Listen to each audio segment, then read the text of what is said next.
Hello viewers, जो movie मैं आपके साथ एक्सप्लेन करने वाला हूँ इसका नाम है द बास्केटबॉल डायरीज, जिसमें लियोनार्डो डिकैप्रियो ने जिमी कैरल का रोल प्ले किया है। आपको बताता चलूं, ये मूवी जिमी कैरल का ऑटोबायोग्राफिकल वर्क था जो उन्होंने 17 साल की एज में पूरा किया। इसीलिए ये मूवी रियलिटी पे बेस करती है। मूवी की शुरुआत में हमें एक जिमी नामी लड़का दिखाया जाता है जो बहुत निकम्मा और कामचोर था। उसे स्कूल में भी हर वक्त अपने टीचर से मार पड़ती थी। जब एक टीचर उसे क्लासरूम में मार रहे होते हैं तो जिमी उन्हें चिढ़ाते हुए कहता है, क्या सर, आपको तो मारना भी नहीं आता। जिस बात पर उन्हें और ज्यादा गुस्सा आ जाता है। वो कहते हैं, अगर तुम चाहो तो हम इसे कल भी शुरू कर सकते हैं। और इतनी ही देर में क्लास का टाइम खत्म हो जाता है। जिम अब अपने दोस्तों के साथ क्लासरूम से बाहर आता है। उसके दोस्त भी जिम की तरह शरारती थे। ये उम्र में बहुत छोटे थे, फिर भी सिगरेट पिया करते थे। ये बहुत शरारतें करते बगैर सोचे कि इसका अंजाम क्या होगा। हर वक्त दूसरों को सताते। वो ये तक नहीं जानते थे वो अच्छा काम कर रहे हैं या फिर बुरा। हत्ता कि ये चारों थिनर को टिश्यू पे डालकर उसकी स्मेल को सूंघा करते थे। उनका मानना था कि इसमें नशा होता है, पर इन सब में एक क्वालिटी थी। ये सब बास्केटबॉल बहुत अच्छे से खेला करते थे और जिम इस चीज का मास्टर था। जिम का एक दोस्त भी था जिसका नाम रैगी था, जो इसके साथ बास्केटबॉल की प्रैक्टिस किया करता था। एक दिन इनका मैच होता है जिसमें जिम बास्केटबॉल बहुत ही शानदार तरीके से खेलता है, मगर मैच के दौरान जिम का एक दोस्त दूसरी टीम के लॉकर रूम में जाकर उनका कीमती सामान चुरा लेता है, जैसा कि घड़ियां, पैसे और बहुत कुछ। अगली तरफ जिम की टीम मैच जीत चुकी थी। अब वो दोस्त अपनी विक्ट्री को सेलिब्रेट करने के लिए एक कैफे पे आते हैं। तभी वहाँ दूसरी टीम के खिलाड़ी आ जाते हैं। कहते हैं, हमें हमारा सामान लौटा दो, मगर जिम और उसके दोस्त इस बात को मानने से साफ साफ इनकार कर देते हैं, जिस वजह से उन्हें गुस्सा आ जाता है और वो सब आपस में लड़ना शुरू कर देते हैं। जिम एक लड़के को बहुत मारता है। इसके बाद जिम रात को अपने दोस्तों से वापस आने के बाद अपने एक और दोस्त के पास जाता है जो हॉस्पिटलाइज था, जिसे ब्लड कैंसर भी था। ये उसका बचपन का दोस्त था, मतलब जब से वो दोनों 6 साल के थे। जिम का दोस्त भी जानता था वो एक अच्छा बास्केटबॉल प्लेयर है। जिम को अपने दोस्त के बारे में 2 साल पहले ही पता चला था वो बीमार है। अब वो दिल से चाहता था कि ये ठीक हो जाए, क्योंकि ये दुनिया में उसे अपने सबसे ज्यादा करीब मानता था। अब उसका दिल बहलाने के लिए जिम उसे बाहर लाता है ताकि उसे घुमा फिरा सके, मगर उसे ये सब बिल्कुल पसंद नहीं आता। इसलिए जिम उसे हॉस्पिटल छोड़कर घर वापस आ जाता है। जिम की फैमिली में सिर्फ उसकी मदर थी जिनके साथ वो रहता था। वो अपना ज्यादातर वक्त अपने दोस्तों के साथ गुजारता, मगर जिम के पास बास्केटबॉल खेलने के अलावा एक और स्किल थी और वो थी उसकी राइटिंग। जब कभी उसे कोई ख्याल, आइडिया या फिर कोई पोएम उसके माइंड में आती तो वो उसे लिख लिया करता। फिर जिम को पता चलता है कि उसका दोस्त जो हॉस्पिटलाइज था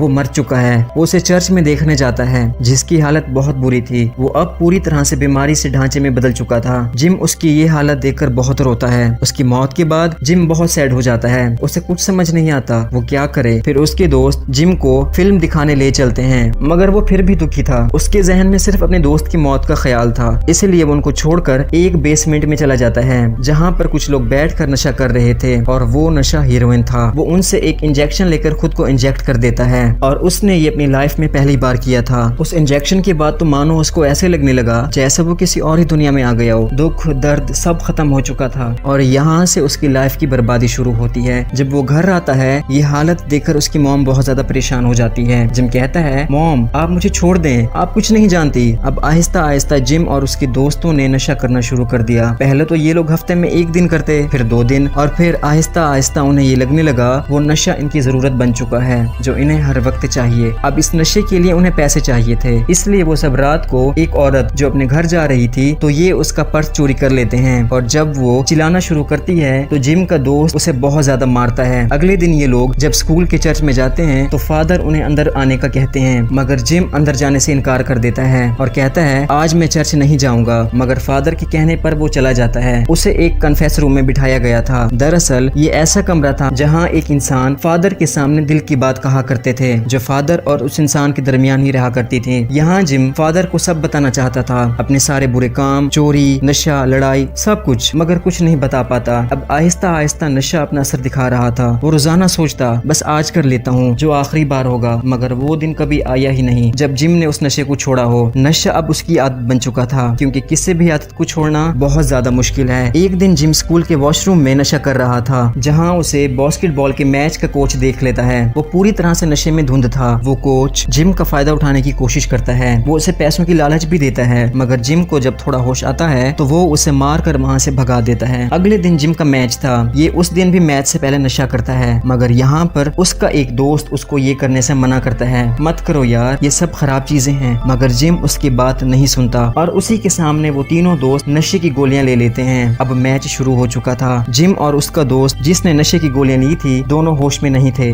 और बुरी तरह से मैच हार जाते हैं। स्कूल के फादर को इस बात का पता चल चुका था कि ये लोग नशा करते हैं, तो वो उन्हें पुलिस के हवाले कर देते हैं और उन सबको 1 हफ्ते के लिए सस्पेंड भी कर देते हैं। वहाँ कोच ने भी उन्हें अपनी बास्केटबॉल टीम से निकाल दिया था। जिम को इस सब से बहुत गुस्सा आता है। वो स्कूल के फादर से कहता है, आप क्या मुझे स्कूल से निकालेंगे, मैं खुद ये स्कूल छोड़कर जा रहा हूँ। जिम का दोस्त जिसने उसे नशा करने से मना किया था वो अभी भी स्कूल में था, मगर जिम और दूसरे दोस्तों को स्कूल से निकाल दिया गया था। वो घर जाते वक्त भी स्मोकिंग कर रहा था। जिम जब घर जाता है तो उसकी मॉम पूछती है, तुम्हें स्कूल से निकालने की क्या वजह है? जिस पर जिम कहता है, हमारी कोई गलती नहीं है मॉम, हमने कोई नशा नहीं किया, हमें सिर्फ साजिश करके स्कूल से निकाला गया है। मगर जिम की मॉम वो गोलियां उसे दिखाती हैं जो वो हमेशा नशे के लिए इस्तेमाल करता था। अब उसने वो गोलियां घर में छुपाई हुई थी। वो पूछती हैं, अगर ये नशा नहीं है तो फिर क्या है? क्या ये विटामिन की गोलियां हैं? अब जिम की इस हरकत से उसकी मॉम को बहुत ज्यादा गुस्सा आ गया था। वो इसे कहती हैं, निकल जाओ मेरे घर से। जिम भी क्योंकि नशे में था इसलिए वो भी घर छोड़ देता है। उसकी मॉम उसकी ट्रॉफी को भी घर से बाहर फेंक देती है जो उसने मैच में जीती थी, जिस पर जिम अपनी मॉम से कहता है अब वो कभी भी घर वापस नहीं आएगा। उसकी मॉम कहती है, ऐसा मत कहो जिम, सुधर जाओ, क्योंकि वो उससे बहुत प्यार करती थी। वो बिल्कुल नहीं चाहती थी कि जिम अपनी जिंदगी अपने हाथों से बर्बाद करे। अब जिम अपनी ट्रॉफी उठाता है और उसे डस्टबिन में डाल देता है और अपने दोस्तों के पास जाता है। अब उन सबको नशे की सख्त जरूरत थी, इसलिए वो एक गाड़ी को चोरी कर लेते हैं, क्योंकि अब नशा उनकी दुनिया बन चुकी थी और इन्हें अपनी बाहर वाली दुनिया से कोई फर्क नहीं पड़ता था कि असल दुनिया में क्या हो रहा है। आहिस्ता आहिस्ता इनकी आदतें खराब होती जा रही थी। वो अब एक स्टोर में चोरी करने के लिए जाते हैं, जहाँ पर जिम के एक दोस्त जिसका नाम मिकी था उसको वहाँ से एक गन मिलती है जो नकली थी, फिर भी वो उसे अपने पास रख लेता है। उनका एक और दोस्त स्टोर से कुछ नशे की चीजें उठा के पी लेता है, जिससे वो पूरी तरह नशे में धुंध हो चुका था। तभी वहाँ पुलिस आ जाती है। वो लोग उसको होश में लाने की कोशिश करते हैं कि पुलिस आ गई है, होश में आ जाओ, मगर वो होश में नहीं आता और वो दोनों उसे वहीं अकेला छोड़कर भाग जाते हैं। पुलिस ने उसे पकड़ लिया था।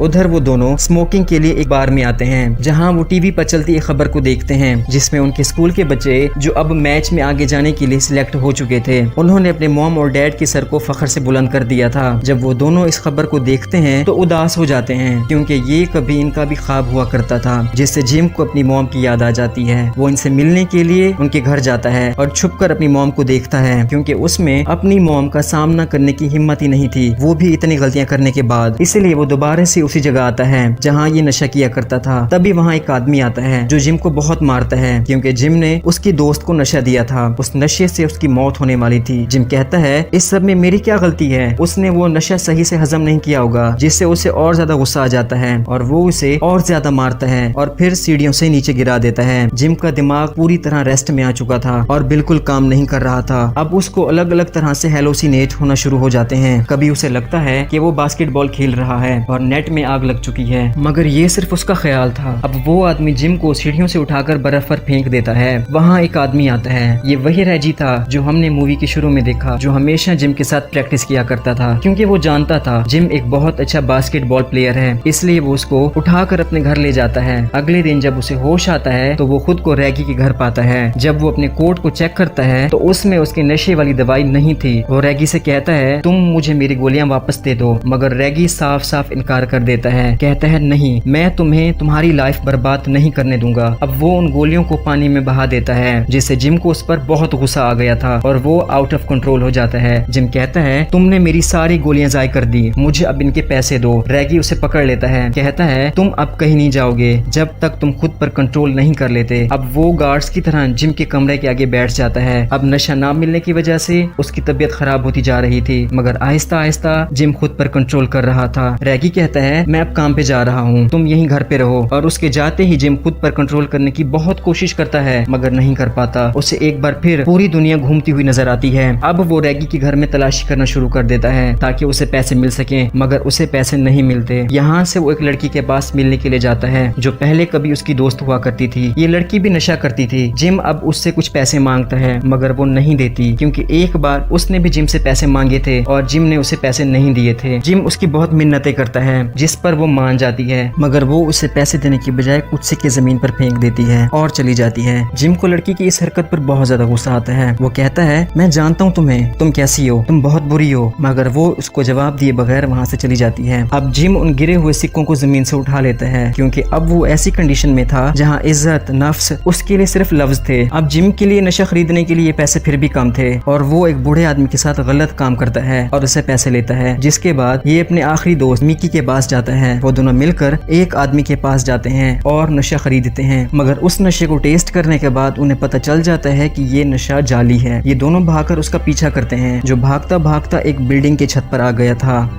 मिकी उसे पकड़ने की कोशिश करता है तो उसका पांव स्लिप हो जाता है, जिससे वो उस बिल्डिंग से नीचे गिरकर मर जाता है। तभी वहाँ जिम आता है और वो मिकी से कहता है, ये क्या कर दिया तुमने, उसे मार डाला। अब उसे चेक करने के लिए मिकी नीचे आता है, मगर कुछ गैंग के लोग आकर उसको पकड़ लेते हैं और बहुत मारते हैं। फिर वो उसे पुलिस के हवाले कर देते हैं। इतना सब के बाद जिम को कुछ समझ नहीं आ रहा था वो क्या करे और क्या ना करे। आखिरकार वो अपनी मॉम के पास जाता है, कहता है, मॉम मुझे कुछ पैसे दे दो, मैं कोई अजनबी तो नहीं, आपका बेटा हूँ, मेरे साथ ऐसा मत करो। मगर वो जिम को पैसे नहीं देती क्योंकि वो जानती थी अगर मैंने जिम को पैसे दे दिए तो वो फिर से नशा करेगा और ऐसा कभी भी पेरेंट्स अपने बच्चों के साथ नहीं चाहेंगे। जिम की मॉम भी नहीं चाहती थी, इसलिए वो पुलिस को कॉल करती है, ये सोचते हुए अगर जिम पुलिस के पास रहा तो वो शायद ठीक हो जाएगा। और पुलिस वहाँ आकर जिम को पकड़ लेती है। जिम कहता है, मॉम प्लीज मुझे बचा ले, मैं सुधर जाऊंगा, मैं फिर से नशा नहीं करूंगा। मगर वो उसकी एक नहीं सुनती। जिम ने जितने भी गुनाह किए थे पुलिस ने उसे 6 महीने की सजा दे दी। उन 6 महीनों में वो अपनी डायरी जिसे वो लिखता था उसे भी पूरा कर लेता है। उस टाइम पीरियड के बाद जब जिम बाहर आता है तो हम उसे एक स्टेज के बाहर देखते हैं। दरअसल उसने यहाँ अपनी पोइट्री यानी शायरी को पढ़ना था जो उसने अपनी डायरी में लिखी थी। तब उसका एक दोस्त आता है जिसको स्टोर में पुलिस ने पकड़ लिया था। वो जिम को कहता है, मेरे पास लाजवाब और बेहतरीन नशा है, करोगे? मगर जिम साफ इनकार कर देता है, कहता है, नहीं, मैं दोबारा से उस भयानक दुनिया में नहीं जाना चाहता, मगर हाँ मेरे दोस्त अपना ख्याल रखना। और ये कहते हुए वो स्टेज पर सबको अपनी शायरी सुनाता है जिस पर ऑडियंस की तरफ से तालियां और एप्रिसिएशन थी। सब इस पर बहुत खुश होते हैं। मूवी के आखिर में हमें एक नोट दिखाया जाता है जो हमने मूवी के शुरू में देखा। जिम ने 17 साल की उम्र में ही अपनी शायरी को पब्लिश किया जिसको द बास्केटबॉल डायरीज के नाम से जाना जाता है और उस पर इस मूवी को बनाया गया। अब 22 साल में उसके 2 और नॉवेल्स पब्लिश हो चुके थे और ये थी कहानी जिम कैरल की, जो हमें लेसन देती है बुरे लोगों और बुरे रास्तों से बचें। दोस्त अच्छे होते हैं मगर उन दोस्तों से बचें जो आपको बर्बादी और बदनामी की तरफ ले जाएं, क्योंकि इसका असर ना सिर्फ आप पर होता है बल्कि आपके पेरेंट्स भी उतने ही इफेक्ट होते हैं। माँ बाप के फैसले हमेशा बच्चों की हक में सही साबित होते हैं। जिस तरह जिम की मदर अगर वो पुलिस को कॉल ना करती तो आज शायद जिम नशे की वजह से मर चुका होता। और इसी मैसेज के साथ ये मूवी यहीं एंड होती है। कमेंट्स में बताइएगा वीडियो कैसे लगी आपको and thank you for watching.